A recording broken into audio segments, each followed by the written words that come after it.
Bonsoir à tous et bienvenue sur le plateau d'À la Source.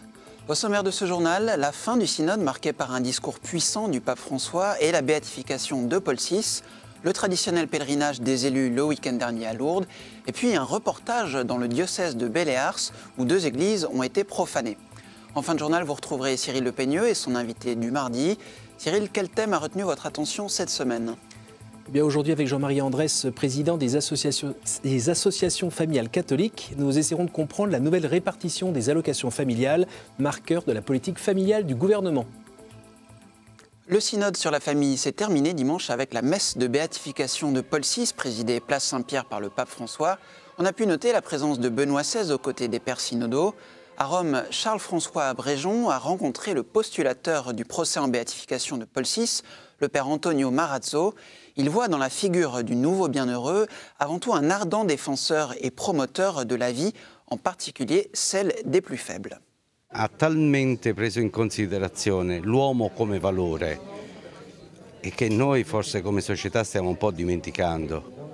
E questo credo che sia l'attualità di Montini. Nell'ultima omelia di Paolo VI del 29 giugno del 1978, quando fa il bilancio dei 15 anni di pontificato, Paolo VI conclude dicendo: il mio compito è stato quello di difendere la vita, di promuoverla e difenderla, e più di tutto delle persone più indifese, dei semplici.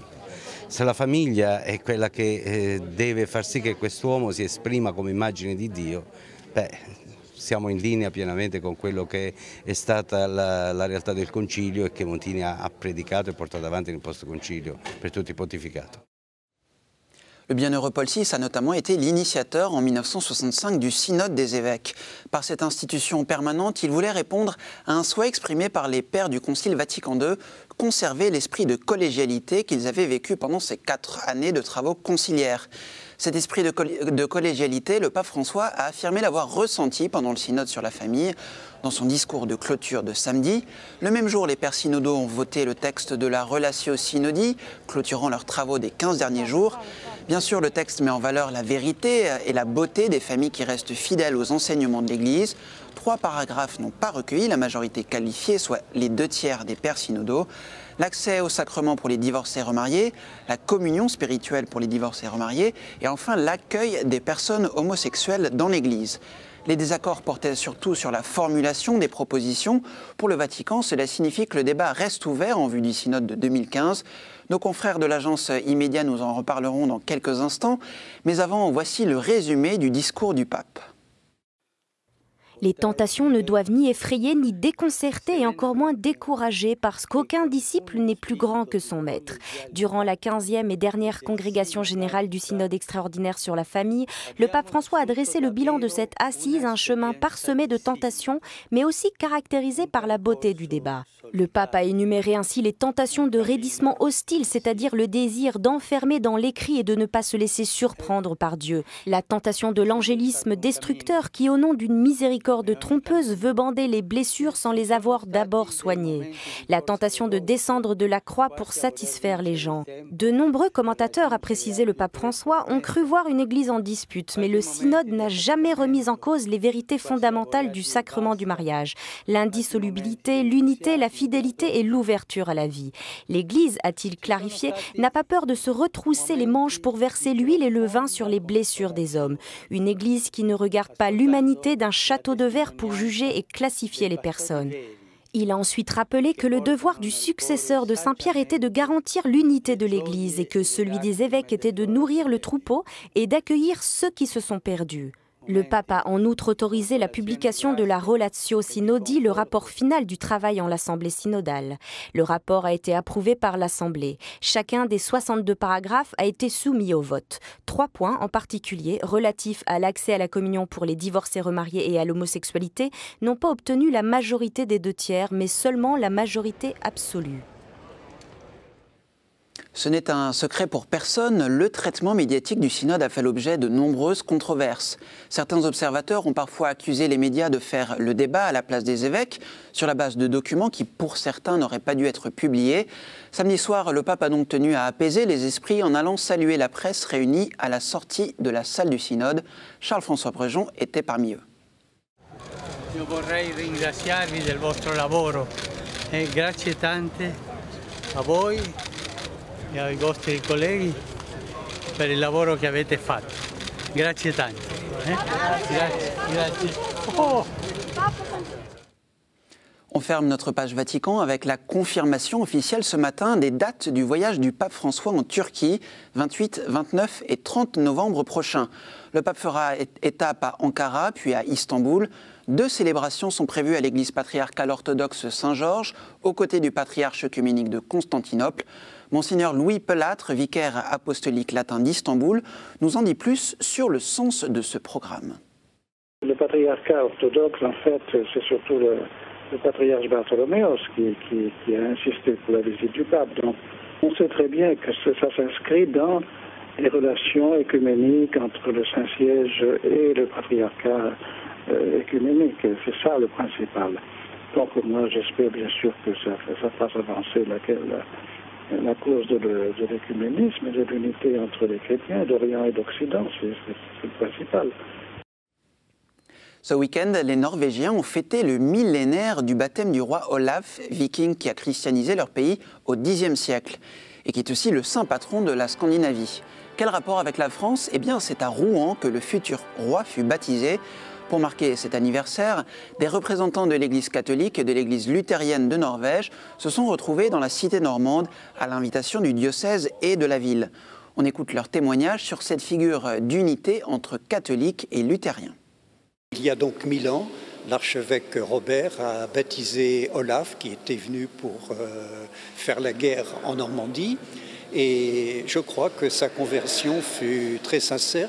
Et nous avons été très heureux de nous associer à ce millénaire du baptême du Saint-Roi, patron de la Norvège, parce que cela nous rappelle l'importance du baptême. Le baptême est à l'origine de la vie chrétienne de chaque personne, mais le baptême est aussi ce qui donne son sens à toute notre tradition et notre civilisation. The king was a very efficient preacher, and he led by his example to a certain extent. Of course, they were more brutal in those days. But anyway, he won the hearts of the people for Christianity, not so much when he was alive as when he died for his faith. En France, comme chaque année, les élus se sont retrouvés à Lourdes le temps d'un week-end. Un pèlerinage organisé par l'association Chrétiens Élus Publics et le service pastoral d'études politiques. La famille était à l'honneur cette année, qu'elle soit générationnelle, humaine, religieuse ou encore politique. Notre reporter Marine Wolf était sur place. Alors que le synode de la famille s'achève, les élus chrétiens sont invités pendant leur pèlerinage à Lourdes à réfléchir sur la famille comme gage de fraternité dans la société.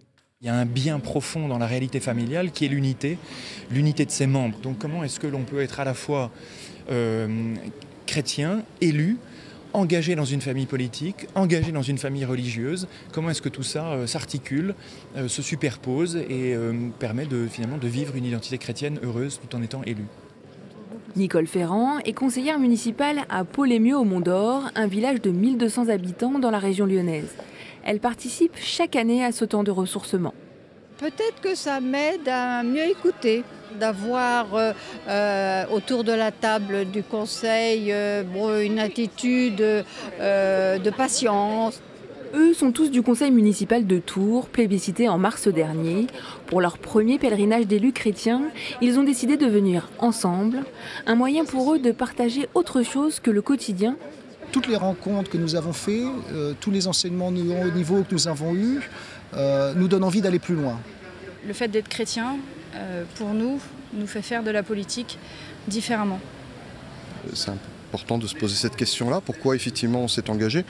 Pour ma part, moi je me suis engagé, c'est lié à ma conversion en 2000 au JMJ, donc à Rome, où la soirée de Tor Vergata, le pape Jean-Paul II nous a dit justement d'être des sentinelles.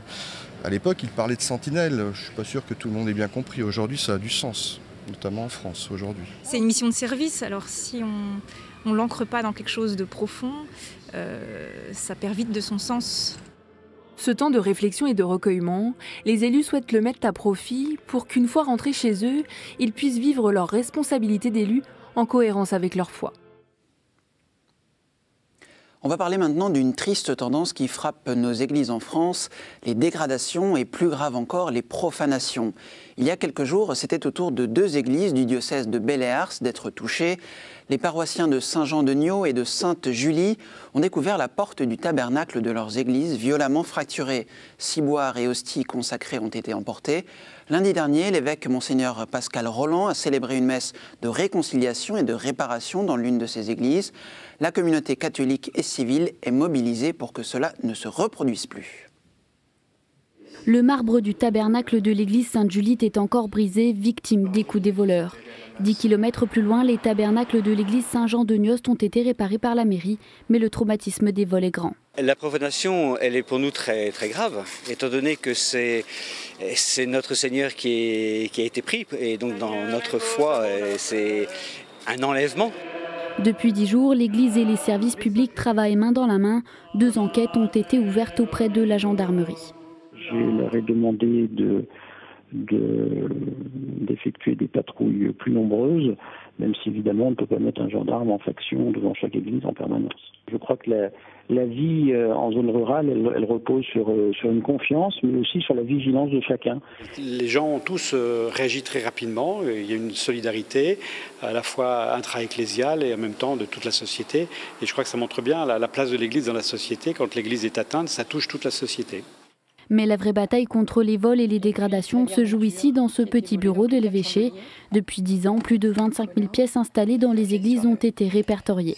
L'inventaire, c'est le premier maillon de la sécurisation des objets, parce que voilà, on connaît les objets, on peut les sécuriser en amont, mettre en place des mesures physiques pour sécuriser les objets et les édifices. Et puis, quand c'est trop tard et que les objets sont volés ou vandalisés même, voilà, on sait ce qu'on recherche, on peut transmettre immédiatement les informations aux services de police et de gendarmerie. Une méthode efficace. Dans le diocèse, le nombre de vols dans les églises a largement diminué et certaines pièces ont même déjà été retrouvées. Actualité internationale maintenant, le mystère qui entoure les circonstances de la mort des moines de Tibérine en Algérie n'est pas près de se dissiper. Le juge antiterroriste Marc Trévidic est de retour du pays où il a assisté à l'exhumation des têtes des 7 trappistes français la semaine dernière. Malheureusement, la délégation française n'a pas été autorisée à effectuer des prélèvements ADN issus des 7 crânes exhumés, ni prendre des photos. Les Français ont dû se contenter d'observer les opérations d'exhumation menées par les équipes algériennes. C'est ce qu'avait annoncé le ministre de la Justice algérien en invoquant le principe de souveraineté nationale. On passe maintenant à l'actualité sociale. Après 2 ans de travaux de rénovation, le centre d'hébergement Le Refuge à Paris a augmenté sa capacité d'accueil. 360 personnes peuvent être hébergées dans des conditions dignes en vue de leur réinsertion. Le nouveau refuge a été officiellement inauguré il y a quelques jours par Sylvia Pinel, ministre du Logement. Nous étions sur place. En présence de la ministre du Logement, l'association L'Ami de Pin a inauguré un nouveau centre d'hébergement en plein cœur du 13e arrondissement de Paris. Les équipes de L'Ami de Pin agissent surtout pour permettre aux personnes de sortir de l'hébergement et de se réinsérer avec un objectif, celui de sortir de l'exclusion pour vivre chez soi de façon pérenne. En plus de remplacer les anciens locaux, ce nouveau site vise à repenser l'accompagnement des sans-abri. La différence avec l'ancien refuge est tout d'abord les conditions d'accueil. On passe de box de 8 à des chambres individuelles ou des chambres de 2. Donc les personnes ont beaucoup plus de confort. Aujourd'hui, on accueille les messieurs, été comme hiver, 24 heures sur 24. On travaille vraiment aujourd'hui sur le moyen, voire le long terme. Même si on a encore des places dédiées, ce qu'on appelle au Maraud, donc 28 places d'urgence. L'objectif désormais, créer un lieu de vie dédié à la réinsertion des sans-abri. J'ai pas le souci de savoir ce que je vais manger le soir ou le midi. Je sais que j'aurai la chance d'avoir un chez moi, un toit. C'est donc sous le regard d'un homme de la rue que voit le jour ce nouveau refuge, en partenariat avec le Vicariat à la Solidarité du diocèse de Paris. Et puis voici des images d'une belle initiative qui s'est déroulée ce week-end. 700 jeunes venus de tous les collèges de la Sarthe se sont retrouvés à la Ferté-Bernard pour le 4e rendez-vous du Cap Espérance. L'évêque du Mans, Monseigneur Yves Le Sceau, était bien sûr présent. Le thème choisi pour cette année était tiré de cette célèbre phrase de saint Paul « Ce n'est plus moi, c'est le Christ qui vit en moi ». Comme promis, voici la chronique de nos confrères de l'agence Immédiat à Rome. Au Vatican, l'heure est au bilan après l'euphorie du synode sur la famille. Marie Malzac a tiré 3 leçons de ces 2 semaines d'intenses activités. On l'écoute.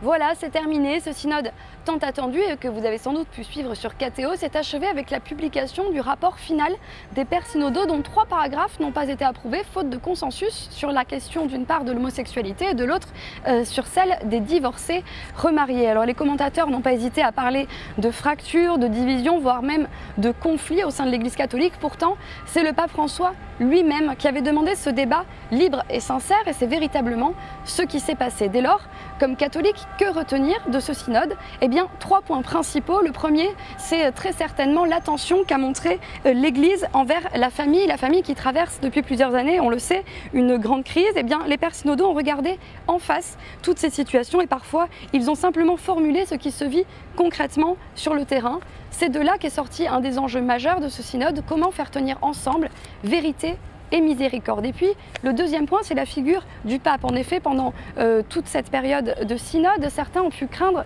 des dérives de la part de l'Église, tant les messages en provenance de Rome apparaissaient comme confus, mais le pape l'a dit et répété, il est là pour garantir la fidélité de l'Église au message de Jésus et au magistère. Et puis, ne l'oublions pas, ce synode extraordinaire ne constitue que la première phase d'un processus en 2 temps. Cette fois-ci, il s'agissait bien de faire un état des lieux de la situation d'ensemble des familles du monde entier, mais le résultat doit être encore discerné et approfondi en vue du synode qui se tiendra en octobre 2015, toujours ici, au Vatican. Donc en définitive, ce synode est un chantier ouvert, un chemin à faire ensemble dans la confiance, sans idéologie, mais avec le discernement et la prière, conscient que tout cela mènera sans aucun doute les pères synodaux à trouver des solutions concrètes pour reproposer la joie de l'évangile de la famille. C'est le moment de retrouver maintenant la chronique du Monde du mardi. Cette semaine, la parole est donnée à notre confrère Régis Anouilh, directeur d'Église d'Asie, l'agence d'information des missions étrangères de Paris. Il nous parle des relations compliquées entre le Vietnam et la Chine et du rôle de médiateur que peut jouer l'Église sur place.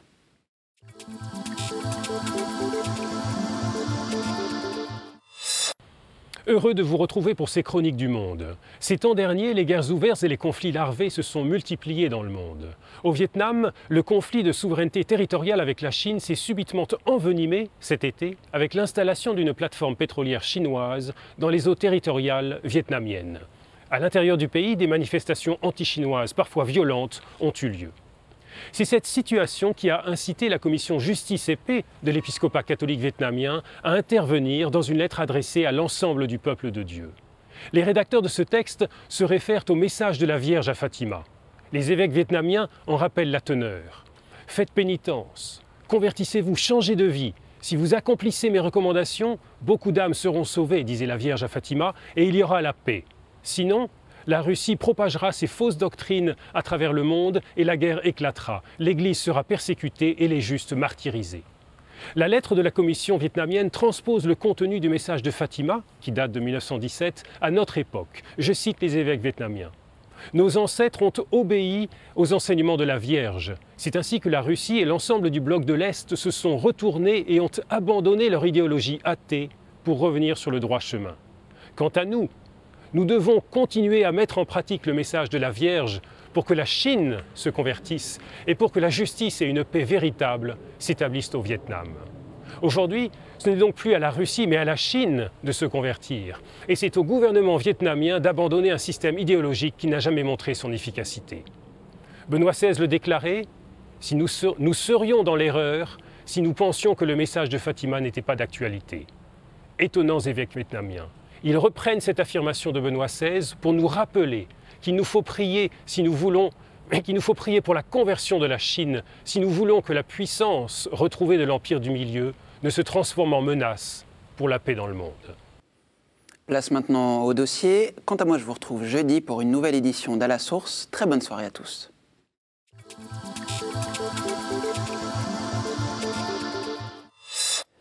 Jean-Marie Andrès, bonjour. Donc, comme je le disais tout à l'heure, vous êtes président des AFC, Association familiale catholique. Nous sommes ravis de vous recevoir. Merci pour votre présence. Bonsoir. On aimerait essayer de mieux comprendre ce projet de modulation des allocations familiales. Brièvement, de quoi s'agit-il ?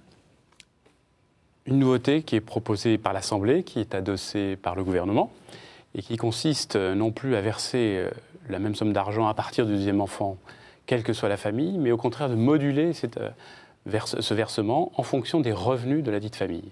Il s'agirait en fait notamment à partir du deuxième enfant donc, de réduire de 50% pour les familles qui auraient dépassé un seuil de 6 000 €. Est-ce que finalement cette forme d'équité n'est pas plus juste que l'égalité qui prévalait auparavant? Alors, tout d'abord, le système familial français n'est pas strictement égalitaire. En fait, il y a toute une série, et même en réalité c'est une fraction importante du budget de la branche famille, qui sont soumises déjà à des conditions de ressources.